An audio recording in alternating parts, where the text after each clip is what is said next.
Let's take a look at Rory's downshift move and how that can help you compress the ball better. Coming to you right after this.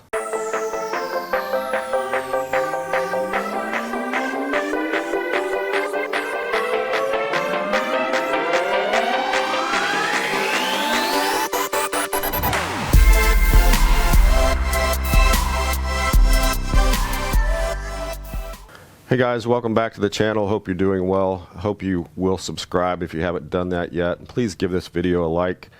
Every like helps us grow this channel, which we all want that to happen, right? So when I was growing up, there was no terminology of pressure shift. We called it weight shift. Today it's called pressure shift, and they say pressure and weight are not the same.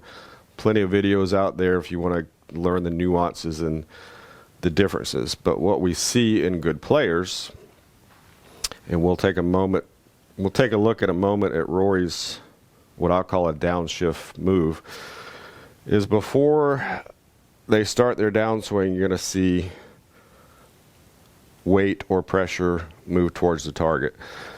That's important if we want to compress the ball, and I'm pretty sure you do, or you wouldn't be here. What we see in not so good players, unfortunately, is the pressure or weight will hang backwards through the strike. Typically, you're trying to get the ball airborne, which, as you know, golf is kind of opposite logic in that respect.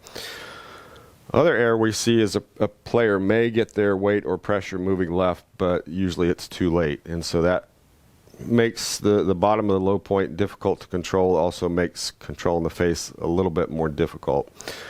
So we're going to again look at Rory's move, and then we're going to talk about how you can learn to put that into your swing.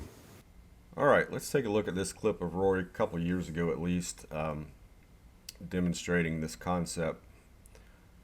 So we'll see hands are split apart,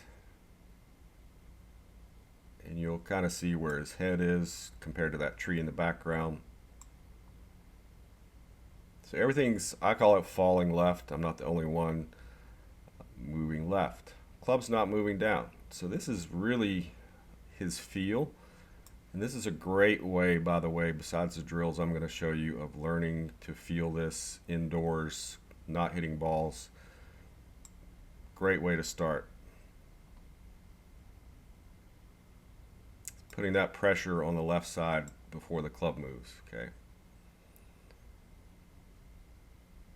Now we'll see in his real swing. We'll take a look at a couple other swings as well. It doesn't happen to that extent, but that's his feel, okay?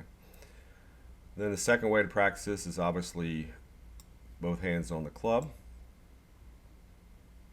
Again, you just kind of fall on your left side. Club's going to move a little bit, but that's the basic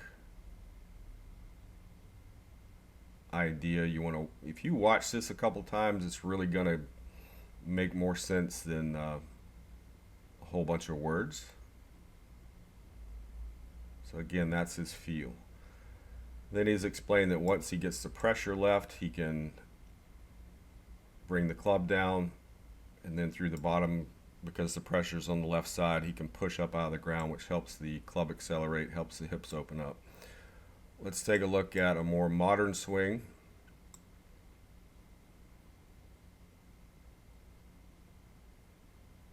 So there's the actual move, okay?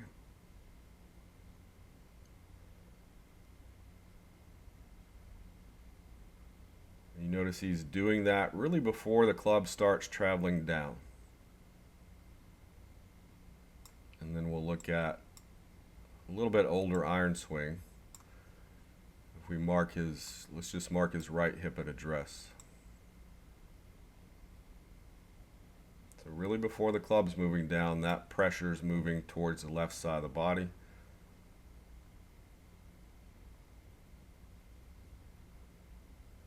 And if you don't think he's got a lot of pressure on his left foot here, you're a little bit mistaken. So that's how we start to study good players, get some concepts of what they're doing, and then we're going to take a look at the drills. So it'll help you a little bit more. Okay, so how do we learn to do something new and put it into our golf swing if we've never done it before? most of us would be inclined to get a bucket of balls and go start swinging, and that sounds logical, but it's a much more long-term goal, way to get there, or long-term process to get there, because every swing your brain's looking at some sort of target, requires an outcome. The outcome has to match your ego, and the brain will always seek to make your ego happy regardless of what you're trying to work on technically. So let's start this process without hitting a ball, and let's just make a little move. We make a backswing. Okay, I'm just going to hold it in my right hand for a second. And what I want you to do is just make a normal turning backswing, but by the time you get to about P3, go ahead and make that little, I call it a fall move, where you feel like you're on an incline board. You're just going to gently fall a couple inches down that board. If you have a pressure board, this will make it much more easier, but some of you don't have that. So we're going to take it back, lean forward. Take it back, lean forward. Then we're going to learn to do that. Take it back, lean forward, finish the backswing. Take it back, lean forward, finish the backswing. Step 3, take it back, lean forward, finish the backswing, slow motion go into impact. Then you can start hitting some golf shots that way, pretty slow at first, maybe put the ball on the tee, and that's the best way to progress through this, to get it into your brain and into your golf swing.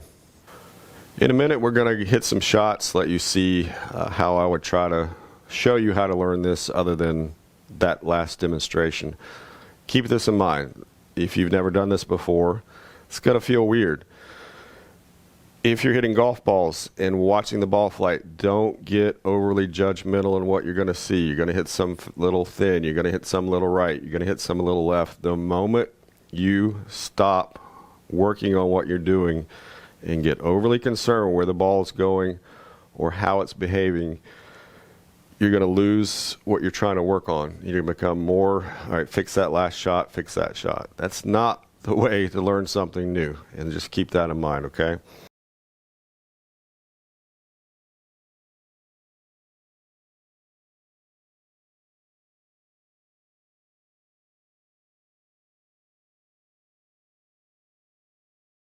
All right, so that's the basics of this pressure shift, how Rory does it, how you can put it into your swing. Be patient with yourself. Give yourself some time. Get away from the golf ball a little bit if you need to, so you can learn to feel the movement before you put it into your practice routine. Hope this helps. Again, give us a like. Thanks for watching. We'll see you soon.